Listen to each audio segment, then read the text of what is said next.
up a seat at the bar to join us for another episode of McAnally's Pubcast, a podcast exploring the fun and fantastical mind of Jim Butcher's The Dresden Files series.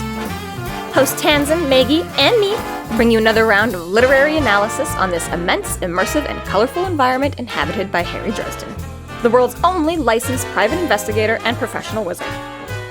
Join an active and engaged community of new and die-hard dedicated fans focused on the fabulous themes, theories, characters, context, lore, and more. This is McAnally's Dresden Files Pubcast by Free Flow Rambling. Conjure by it at your own risk.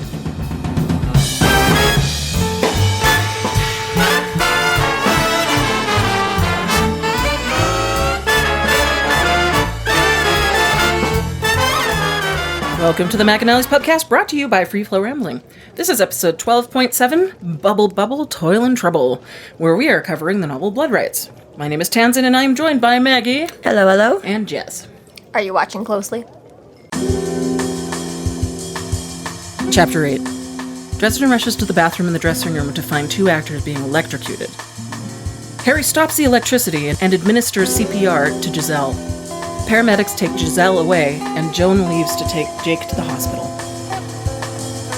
We're getting right into the kink, right on his first day. Who knew there was going to be electrotherapy play? What do you call that with? Electroshock therapy? What? Well, yeah, but when it's kinky. Electrostim? A violet wand? Thank you for your help, and I'm also greatly disturbed that you both know far more about this than Yes, they end the kinky. Not the electrocution. Not the good kind.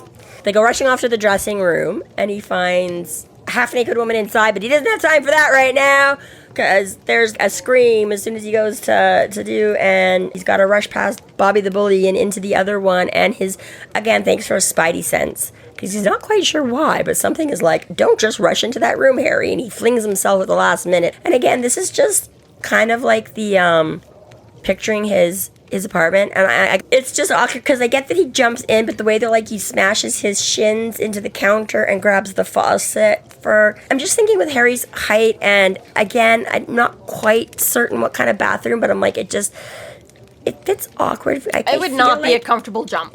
No, I'm just thinking and when the you're way not expecting and you're not gearing yourself up to jump and then be able to make that jump onto a counter, kind of. Yeah, it's gotta be the I most just feel like, I don't know, when your wouldn't your leg be bent somehow if you were for your shins to hit the counter and then to grab the faucet and pull yourself on it. Yeah, anyway, I get the gist of it and whatever, but the actual description of it, word for word, I'm like, no, my brain does not really smoothly see that's how that interaction was going. But it is nice to imagine Jim Butcher trying to leap from his door to his counter and be like, hey, what just happened? Yeah, exactly. I hit your shin. Right, yeah, I would have to sort of act that out. How would this work? So, yeah, exactly right.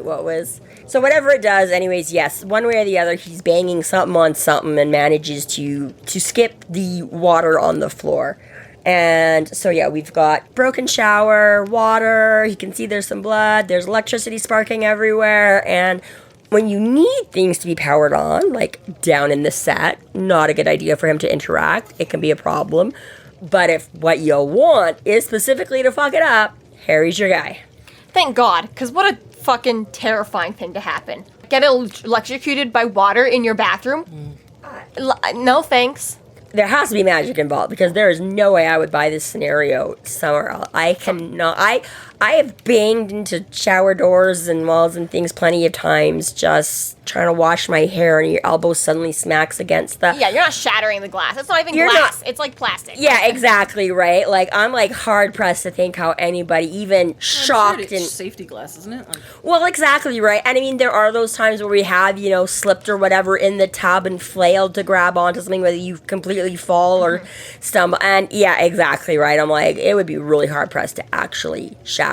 But, however... And he doesn't even bring it up here, but in kitchens, you're not even allowed to have glass anything in a kitchen because you don't want it to end up in the food at all or whatever like that, right? Right, if you have a sliver of something that cracks or breaks. Yeah, right, but the same reason in bars you're not allowed to scoop ice with the glass is because you cannot tell the glass if it chips at all. If it chips, you can't tell it apart or anything like that, right? Glass submerged in water is invisible, right? I have seen bar rescue, where somebody drops a glass and breaks the ice, and they go to keep going, and he's like, "No, you have to throw all that out because you cannot fucking tell what fell in the ice bin." Right. Yeah, he's like, you have no idea what might or might not. Yeah. For that reason, and the fact that this isn't just electrocuted water, but apparently electrocuted water with hiding glass all in the water as well. Like, yeah, it's just all kinds of it's bad. just horrible. But yeah, so he goes to hex it just to shut off whatever's, the hand dryers or whatever the fuck you've got. He's very efficient at it. Very efficient. Yeah, he turned off the power in the whole damn building. Well, better Tensions too are much running than too high. little, right? I He's guess stressed A out. little bit overkill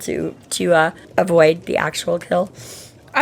I love this. Joan appeared at the bathroom door holding a pocket flashlight on her keychain. That's like the most stage manager thing ever. Right? I was like, oh, of course she did. Like it paints this really And vivid it probably picture. has like blue. 4,000 keys from every studio she's I was ever gonna worked say, in. you're right. It's gonna be like this big, massive jumble of keys. Because again, she's the one that's got to get into the electrical maintenance room. That's usually, those things are supposed to be locked. She's got to have the doors to the building, right? She's got to lock up all this fancy camera crew equipment. Every individual electric box has its own key, too, in one room. Right, favorite, plumbing, like, exactly, right? Just between, she's one of the person that's just going to kind of collect and accumulate those. Plus, yeah, there's probably like 50 different things she needs just for this set alone. And again, right, it gives you this very Utility tools and flashlights and... right, of Joan with the flannel, like just the workhorse kind of, exactly, all around go-to. Like, if you need something, Joan is who you're asking.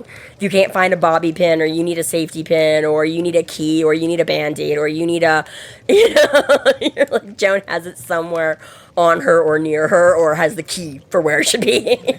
So we discover that, yes, there's not two lovers in an embrace, but they have been, and it is a freaky thing.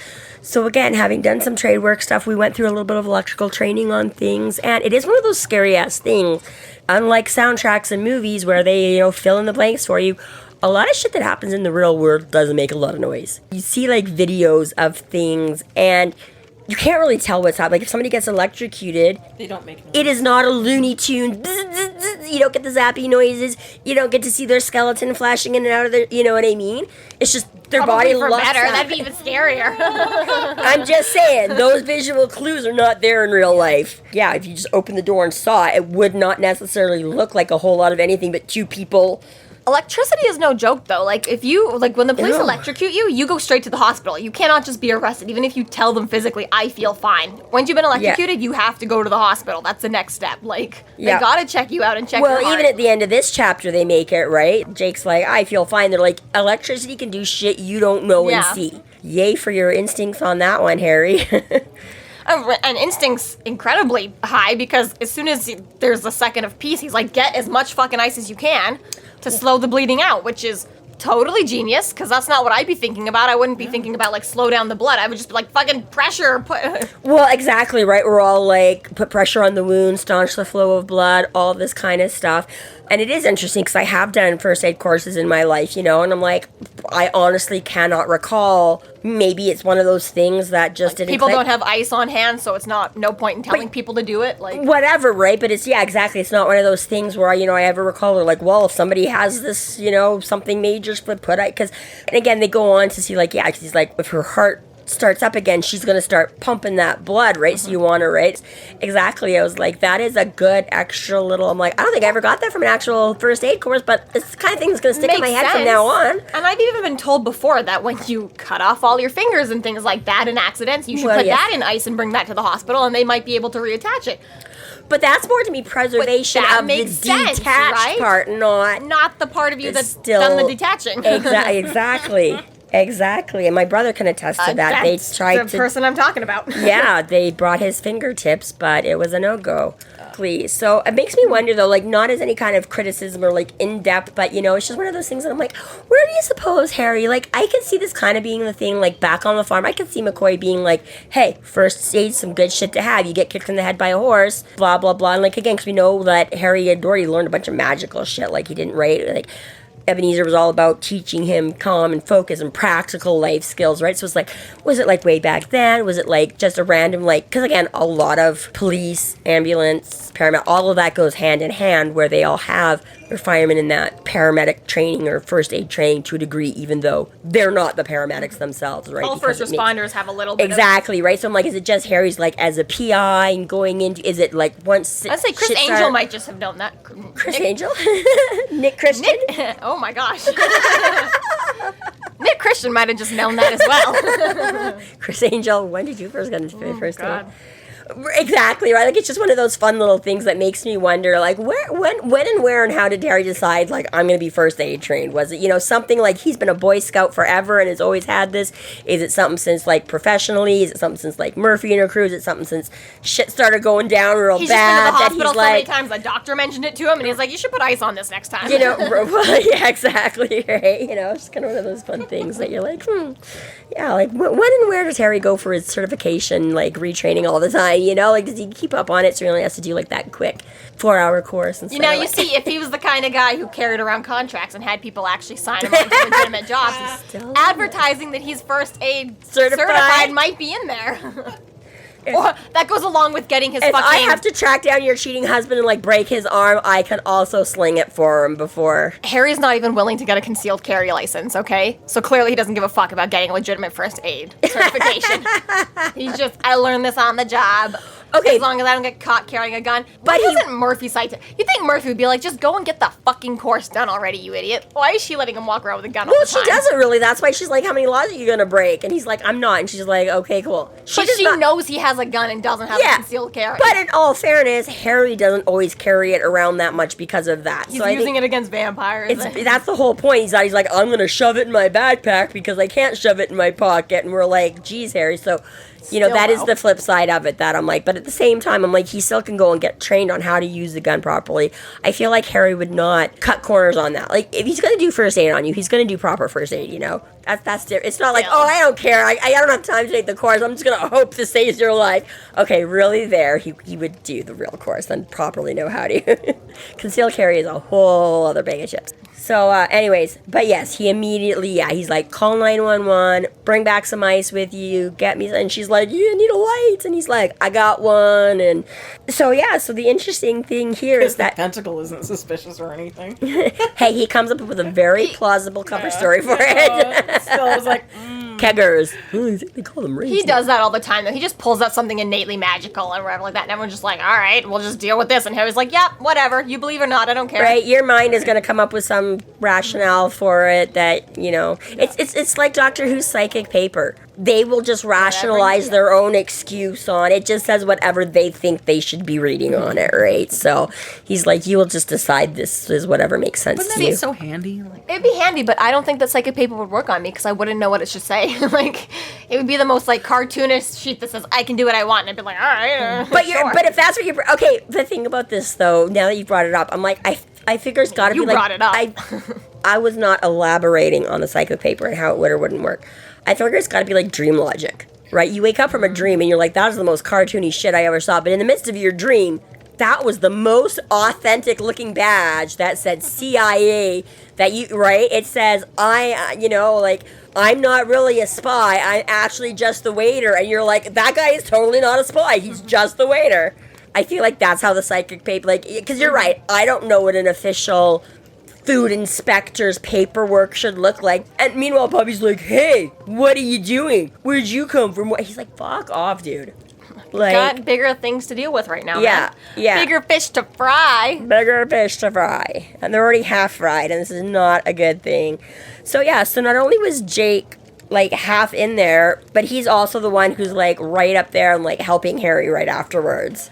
Yeah, right after electrocution, he comes to a little bit, and he's like, well, I heard Giselle scream, I came around, what is going on? And he gets on the ball. He gets on the ball. Jake's a good guy. Right? Jake's good people. He's like that old salt of the earth. He's like, It's like Murphy's just there, get the job done, do it. Now, if you thought that Harry was past his whole reducing women to just a couple of lines, right? With Joan when he was just like, oh, plain face and move on and blah, blah, blah. Don't worry, because half-dead women still get a rundown. And he's like, she was a little scrawny for my taste. Like, yeah, now's not the time, dude. It's our first introduction. Girl what else are you going to get? Dying right now. You could just skip over it. Yeah. Yeah. Yeah, a little scrawny, but long limbs, long hair, and she's got a cut. Right. A really weird laceration. Yeah. Yeah, all That's things strange. considered. So this is where, again, the whole magical curse thing comes into play a little bit, because you're like, these things are definitely a bit far-fetched but as far as any outsider, this is obviously she fell through the glass, right? So he gets Jake to put pressure on the wound, and he starts performing CPR, and I mean, that takes a lot of work. It's really hard to commit to CPR. Yeah. And I've taken lots of CPR courses, and they actually say, first thing to do is just take charge. Don't ask people to do anything. You point at people, and you give them a job, and you make that done. Harry's done that already. Second thing is that don't be unconfident. I was like, if you're going to be the one performing CPR, fucking be the one to perform CPR. Don't be like, oh, I'm not the oldest or most experienced, or I'm too young to do it. Yeah. No, if you're 15 and there's a 25-year-old next to you, but you're the one who's willing to act, you're supposed to do it. They're like, don't care that it's a 15-year-old doing it. If the 25-year-old's not moving, fucking do it. Yeah, if you get there first and you know what you're doing, do it. Do it, right?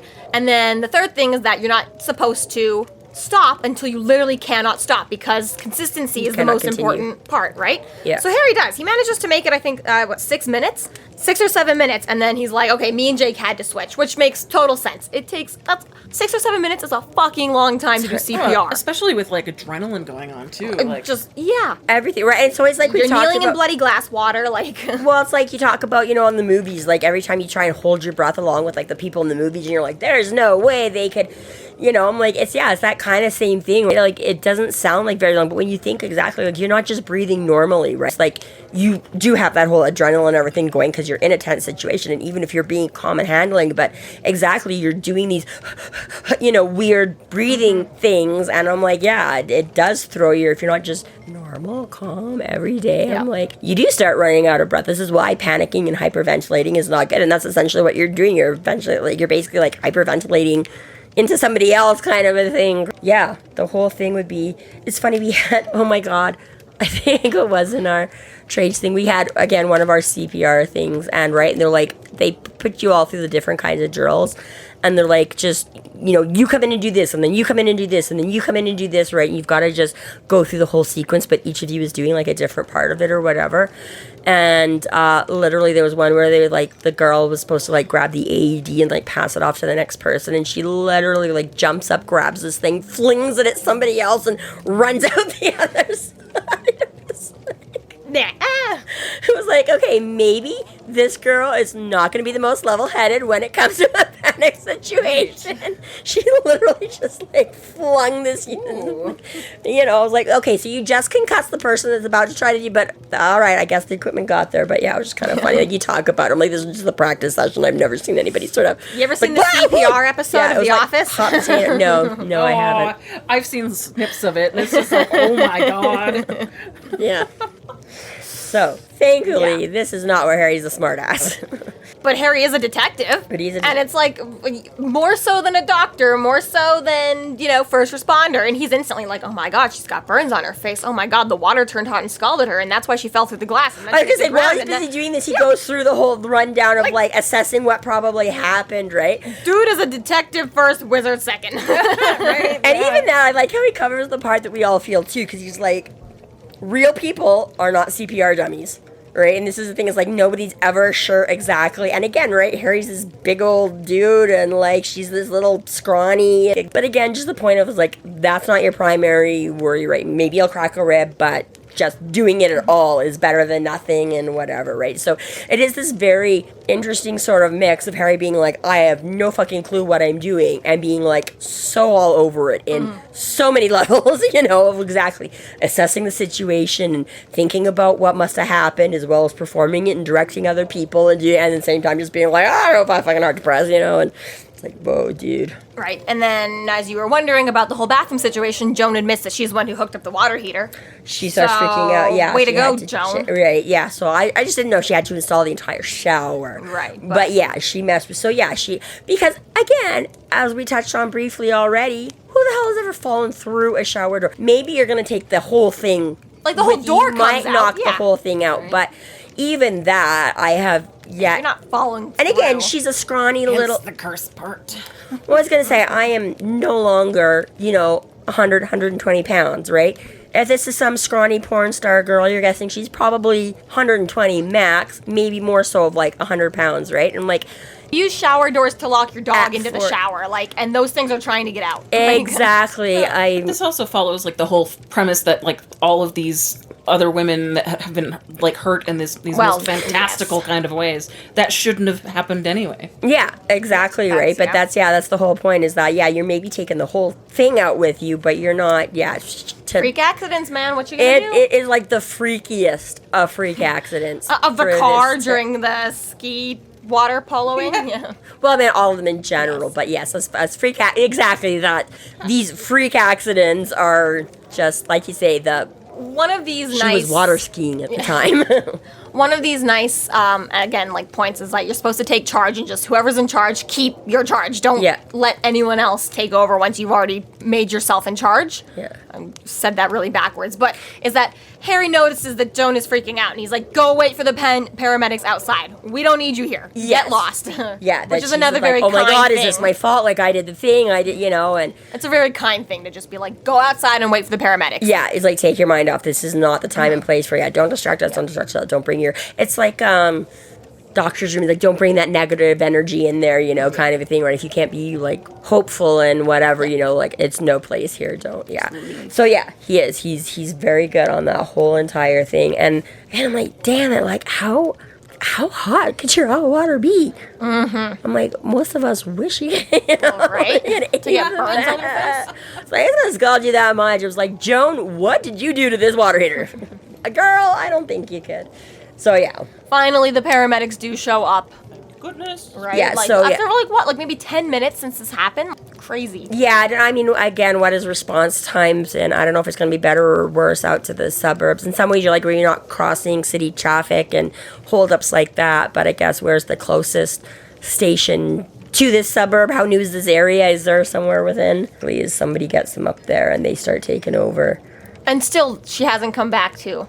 Like, throughout all that CPR, she's not. But we do get a feeling, because, Jake is like, I think because, at first he's like, I'm not feeling a pulse at all when they start the raid. And then he's like, I think maybe I did. Yeah, maybe. So we don't see her revive sort of in any sense. It's looking pretty dire.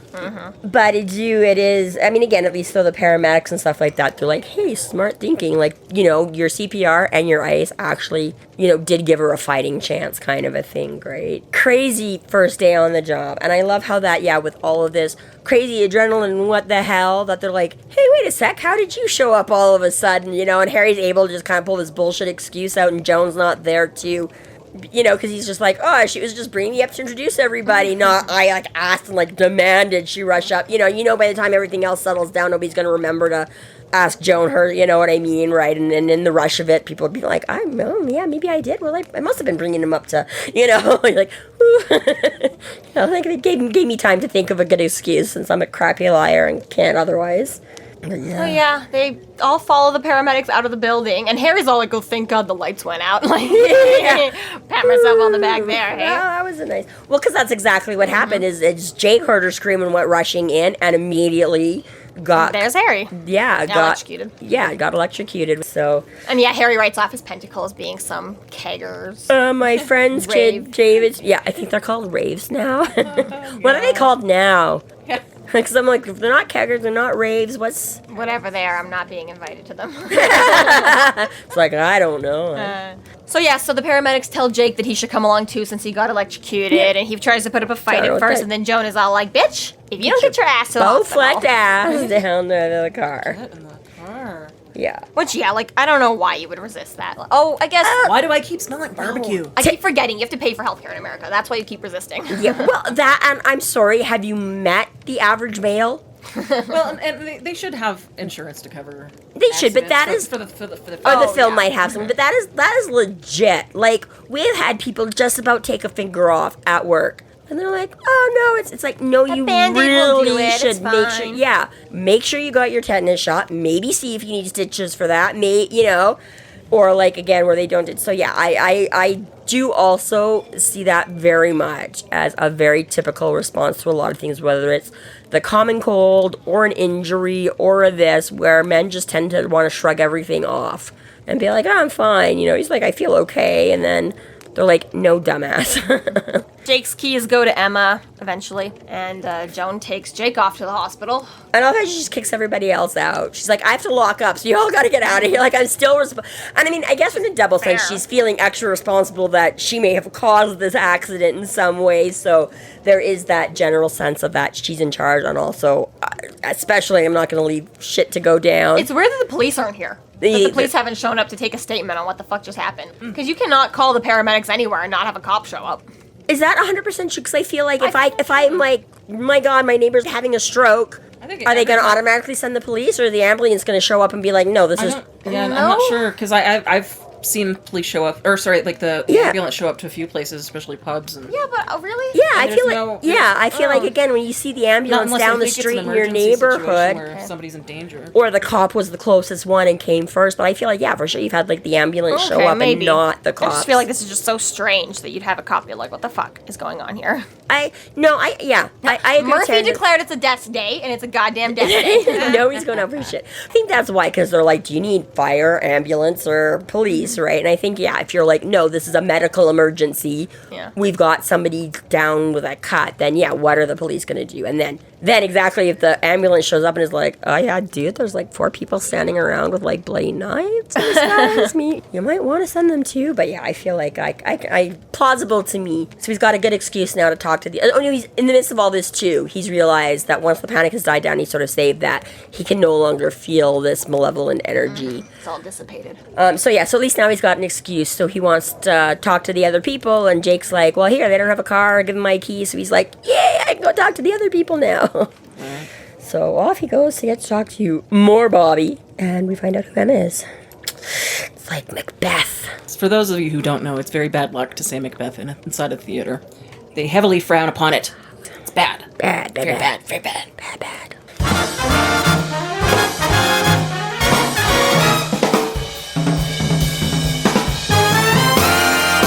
Thank you to our Patreon subscribers for your generous support. It's people like you who help us to do what we do. If you're not yet a Patreon subscriber, sign up today and get a fuck ton of bonus content, kick-ass merch, behind-the-scenes outtakes, and more. Sign up today at www.patreon.com/freeflowrambling.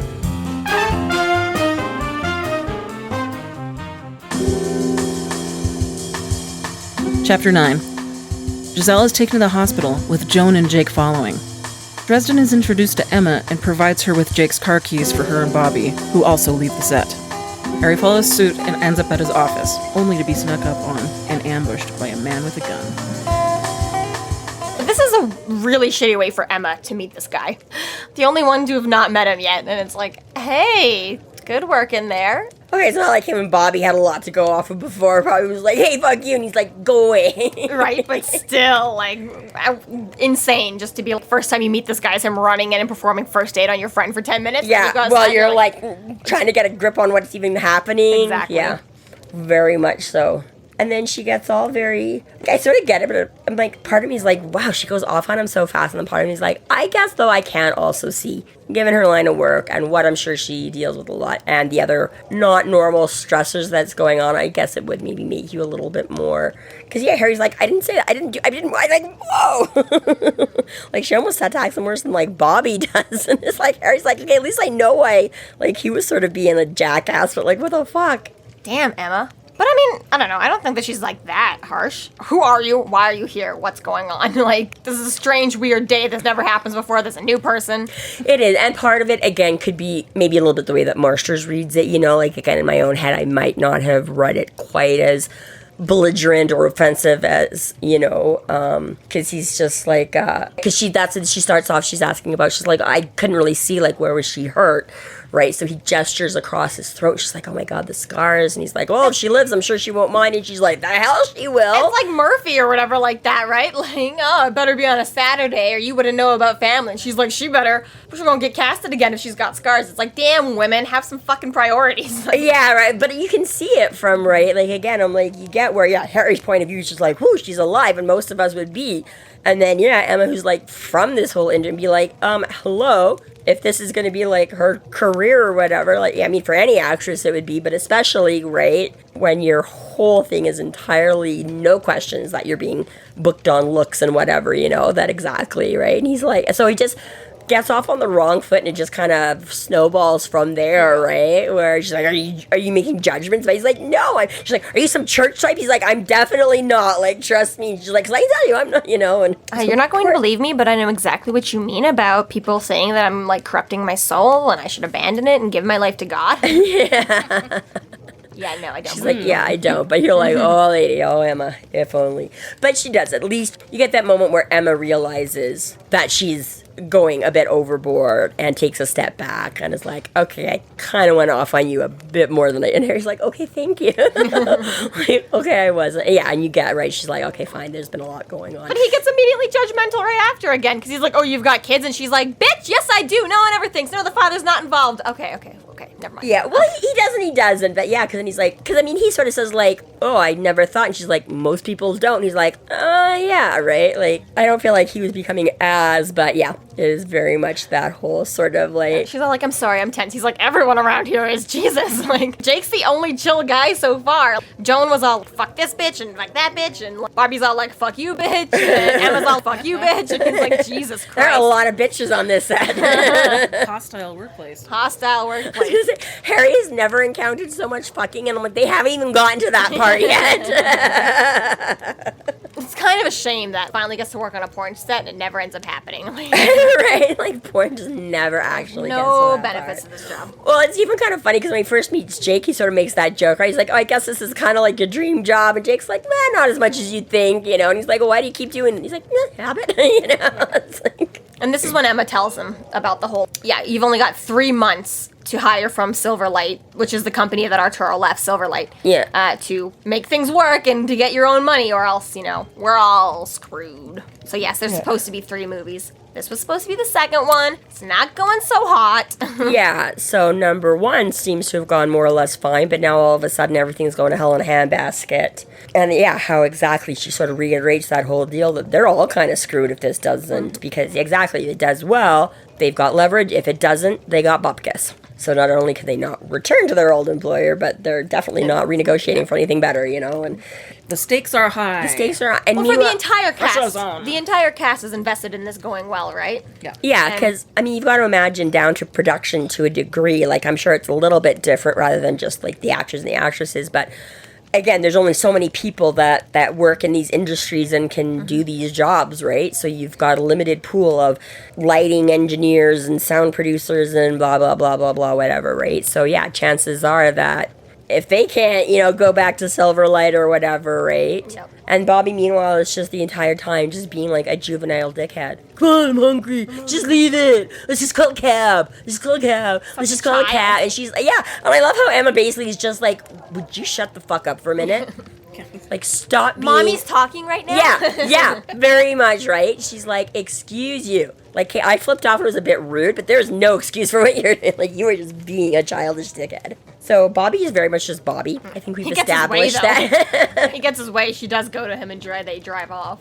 Well, eventually. But yeah, so while they're talking about this whole thing, though, too, Harry's going over the whole thing, and things are starting to fall into place a little more, right? Because this whole thing definitely zeroed in on somebody. Because he's like, he felt it whipping through the building. So it's like, it bypassed him and Joan. It bypassed Emma and Bobby and Jake all in the dressing room and headed zeroed it right. So yeah, it had to go in and find her and bypass all of these. So he's starting to realize that it's not just kind of targeted at Arturo at all. It's not targeted at Arturo, it's targeted at the women. And again, it's not even just sort of a random any one of them. Like, apparently it's been sort of specific going down the line. So why? Like, what order are we going in and why? Or is there an order? And if there's not an order, like, why? How? Yeah. Right? Like, something about this is very precise and some of it is very not precise still, and we need to figure out. There's a cute moment in here, too, and Harry's like, though, there's thousands of names in every culture, and he's like, mana, psychic energy, blah, blah, blah, the Force. Right? I like that. Yeah. Fucking nerd. I do. Well, it is. I mean, I think it's so easy to forget. At least with me. I mean, again, I am obviously not as giant, but I sort of forget in between takes. I was like, oh yeah, the Force was like a religion. It wasn't, like, magic isn't a religion as such for Harry. It's a thing of its own. But I was like, oh yeah, the Jedis were actually like, this was a whole religion thing. It wasn't just a certain property that some people had or whatever. I was like, oh yeah, there was like a whole religious belief system and stuff like that. But yeah, he's a total giant nerd. He kind of starts to ponder whether it might be an ex or a jilted lover kind of thing, and tries to think of all the exes, and nothing really sort of fits the bill, or he hasn't met them yet. So. Well, yeah, exactly. He's like, well, the first ex-wife is invested in it. There's no point in her screwing things up. The third ex-wife is starring in it. There's no point in her screwing things up. Don't know about the other one. She's apparently, as far as I know, not yet involved. I don't know anything about her, but it also brings out Harry's whole giant chivalrous streak here that, again, I don't like anybody getting hurt, but oh my god, these are women specifically. Like, it was bad enough when somebody had it out for Arturo, and they might have been like the accidental byproduct, but now that I know that they're definitely specifically going after the women too, that's just extra all kinds of no good, aren't going to stand for it. And yeah, what is the motivation here? You know, and what kind of things are going to bring all of that in. And he mentions the one where he encountered it briefly before, the one that got sidetracked by Hero. And he's like, this has some weight to it. I've felt one of these before, and I almost didn't survive. And again, I guess we get more of an answer to that question now, because we were debating how much of that was Harry's skills and protections and how much was Shiro taking his place. And I guess Harry, well, He's saying it's both. he is saying it's both, but Harry lays a lot of the credit at Shiro's feet. You know, he hadn't taken his place or whatever. He's like, I don't know that my shit would have stood up against it.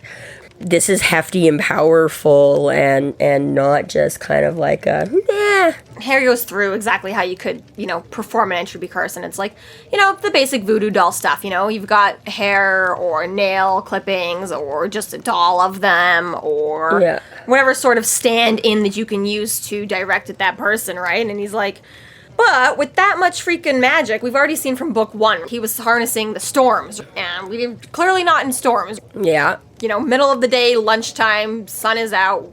Don't have that going on. And there's no beastie coming in and ripping these women apart, so there's no sort of external force that way, like you've hired a demon or you're turning yourself into a werewolf or anything like that to do these attacks, so that's out. He basically boils it down to, like, this must be, like, a greed thing, because I've got no other possible motive, but it makes it the easiest, how simplest. It's coming off is still a mystery. Yeah. But lots of juju. And decides, and again, it's sort of an interesting take on it that way, too, like how he figured, at some point, I'm not going to be in the right place at the right time, or it's just going to be bigger and fat, he's like... Or it'll be at me. Or it'll be at me, or they'll start figuring out and direct it to me. So yeah, so he's like, not only do I need to figure out the who, what, when, where, why, but he's like, especially what it is, so I can stop it at the source rather than, be proactive rather than reactive. Exactly. He's like, I need to figure out what exactly this weapon is and how it's being employed, so that I can stop it there rather than just deflecting it every time it comes at somebody or whatever, right? So,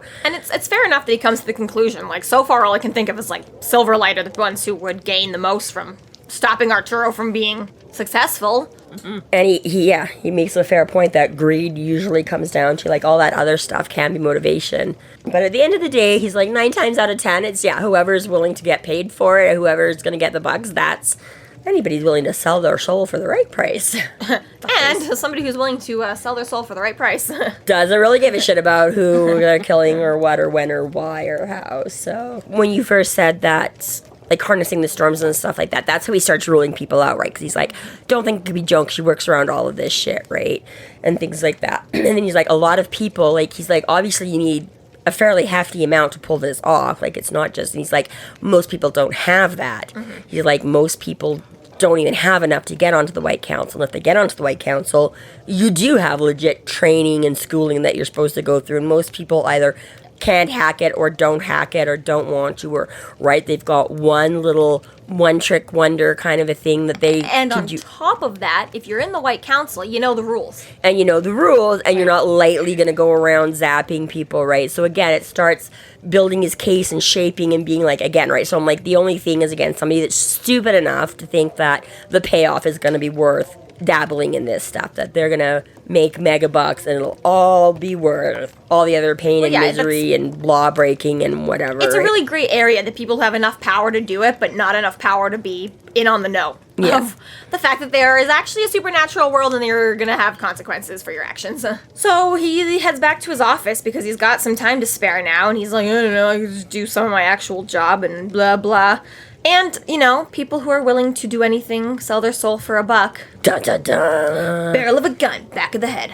Fucking How does again. that keep happening? This is like Harry's like, this is why I never show up at the office. I just want to know how many sudden corners there are in this hallway outside of his office.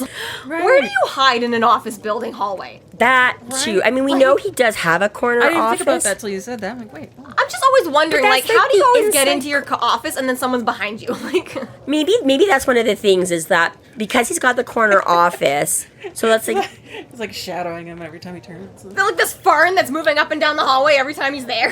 yeah.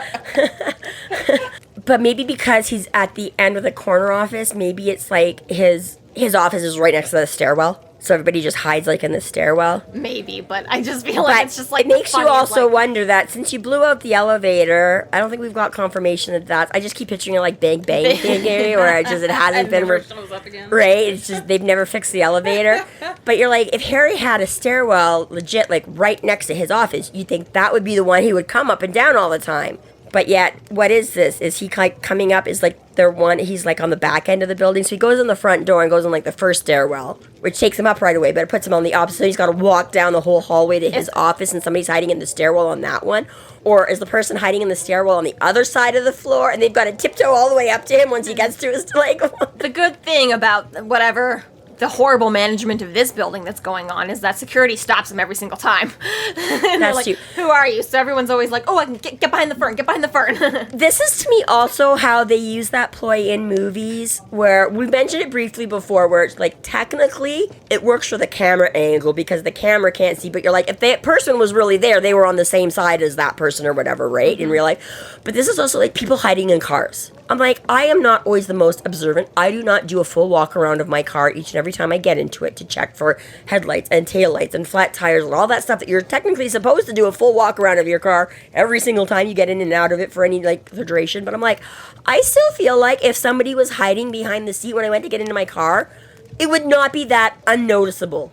You know, for the amount of times that people get sabotaged in their hijacked, held up in their car, I feel like there are times that if there was a body in the back of my car. Well, before I started driving, people were like, don't sit in a parking lot. As soon as you get into your vehicle, drive away. Don't hang out there and sit in your seat doing your makeup and checking your phone and doing all this shit, because that's when people get targeted immediately. Yeah. Like, as soon as you get into the car, lock the doors and drive away. And I've always known that. And then everyone in the books is just like, and I sat there and I did my makeup, and then somebody yanked open the door and they grabbed me by the hair and they stabbed me. That's how murder books go all the time, All the right? time. But even that makes a touch of sense. Because again, I'm like, the very least, exactly, if I'm not leaving immediately, I will get in and lock my doors so that somebody doesn't. Because again, that makes more sense if they want to steal your car or some shit.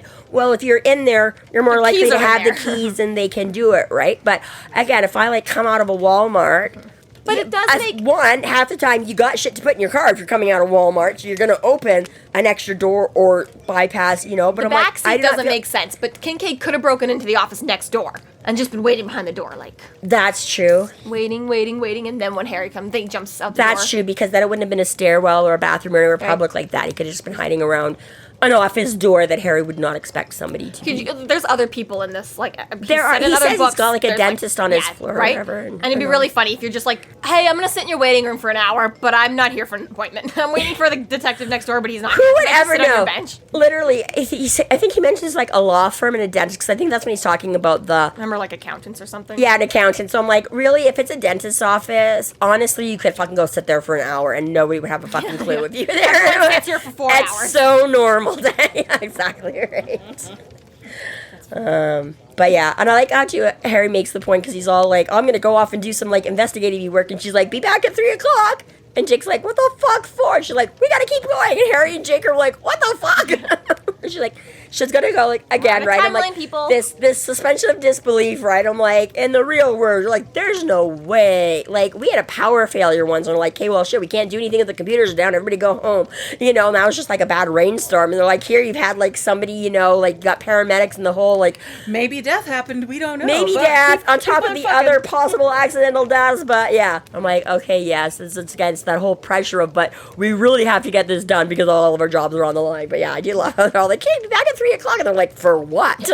It was her like, neck, people. Oh not yeah, the genitalia. Yeah, exactly. Right. She's like, we'll just get a stunt double for the top shots and not for the Oy vey. You should have just grabbed lunch and stayed on set, Harry. Clearly. Just should have hung out in that parking lot with your doors locked. It's not an underground It parking doesn't even have doors on that thing anymore. That's not true. The doors are the air one. conditioning. The doors are the one thing he still has. He doesn't have seats in there anymore, so nobody can sneak up on him because there's no seats to hide behind. Yeah. This concludes our episode 12.7, Bubble Bubble, Toil and Trouble. Thank you for listening. You can find us online at freeflowrambling.com and McAnallys.ca. There we have links to our other podcasts, social media, and other fun tidbits. Please subscribe if you like what you're hearing, and please consider supporting us through Patreon to keep the magic alive and to see more content. We are Free Flow Rambling. Conjure by it at your own risk.